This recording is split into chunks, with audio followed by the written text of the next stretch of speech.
Caribbean Travel Guide. One of the most well-liked travel locales worldwide is the Caribbean. It consists of more than 5,000 islands, reefs, and cays, all of which have different attractions and price points. The Caribbean is ideal for beach bums, honeymooners, and anyone wishing to soak up the sun and enjoy the outdoors. It is especially popular among North Americans trying to escape the cold. Unfortunately, there is a misconception that trips to the Caribbean are pricey and that only affluent tourists and couples on honeymoons may go. But the opposite is true more than anything. Because of the region's size and diversity, each island has something special to offer. You can certainly splurge here if you like. Budget-friendly travel is also possible to the Caribbean. Although it won't be outrageously cheap, it also doesn't have to be expensive. You can undoubtedly find an island in the Caribbean that fits your interests and price range given the wide variety of locations available. Believe me, I've traveled to many nations in the region of the world. I adore a good beach. This Caribbean travel guide can assist you with trip preparations, cost-effective travel, and making the most of your time in these breathtaking tropical havens. Without any ado, let's dive into the video. When to go to the Caribbean.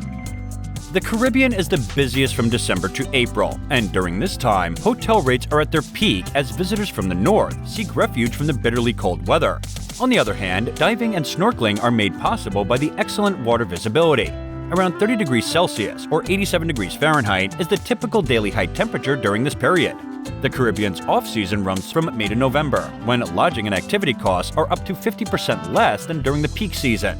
Temperatures average up to 32 degrees Celsius or 89 degrees Fahrenheit in areas like Curacao and Aruba, and 27 degrees Celsius and 80 degrees Fahrenheit in the Bahamas during the season, and beaches are significantly less crowded. You need to take into account hurricane season in some areas, between June and the end of November. The hurricane belt includes places like the Bahamas and the Virgin Islands, but it excludes islands like Curacao and Aruba. Make sure you have full travel insurance if you go during hurricane season. How to get around in the Caribbean. Flying. Regional airlines, especially to smaller airports in the Caribbean, can take you almost any place you need to go. Some of the top airlines are Western Air, Bahamas Air, Pineapple Air, Jet Air Caribbean, Caribbean Airlines, SVG Air, and Bahamas Air. Ferry. Surprisingly, there aren't many inter-island ferry services in the Caribbean, but those that do exist are less expensive than flying and more scenic. Some ferry companies are El Express des Îles, QEIV Ferry, Roadtown Fast Ferry, and Bahamas Ferries. The Caribbean islands are frequented by a huge number of people who sail for as long as the wind will carry them on their own boats, charter boats, or employ captains. You can board a boat for no charge if you play your cards well. You'd be amazed to learn how frequently a captain is looking for some companionship on a sail, particularly in exchange for cooking or cleaning. Food, shopping, and people. Caribbean dining and drinking. Getting your 5 a day is simple because avocados and mangoes may grow to the size of a human head in the Caribbean. In the Caribbean, baked or fried dough is a common component of breakfast. They frequently come with rich cocoa tea in St. Lucia, whereas saltfish is served in Dominica. After a long night of dancing at an outdoor party or fete, thick corn soup prepared with chunky vegetables and meats is the go-to street dish in Trinidad and Tobago. In Trinidad and Tobago, street vendors sell doubles, an inexpensive fast food item. 2 slices of fried flatbread, hence the name, are used, which is then covered with curry chickpea sauce. People and language in the Caribbean. The majority of the Caribbean islands' primary and most widely used language is English. Cuba and the Dominican Republic both use Spanish as its official language, but Haiti uses the French-influenced Haitian Creole as its primary language.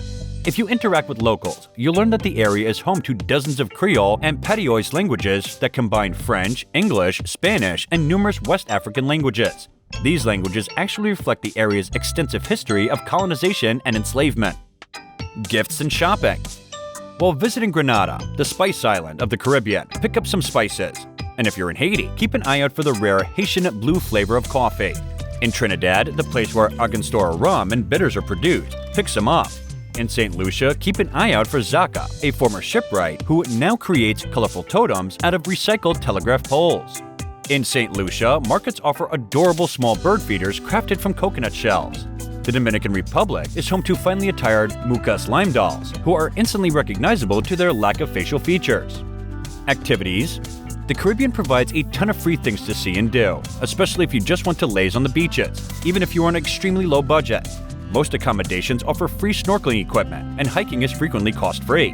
Tours of distilleries or museums don't cost more than $30 USD, while 2 tank dives start at $85 USD but can go up to $150 USD. Snorkeling tours begin at $50 USD. In the Virgin Islands, a day sail with lunch can cost up to $130 USD. However, prices start at $80 USD. Off-roading or ATV tours begin at around $130 USD per day.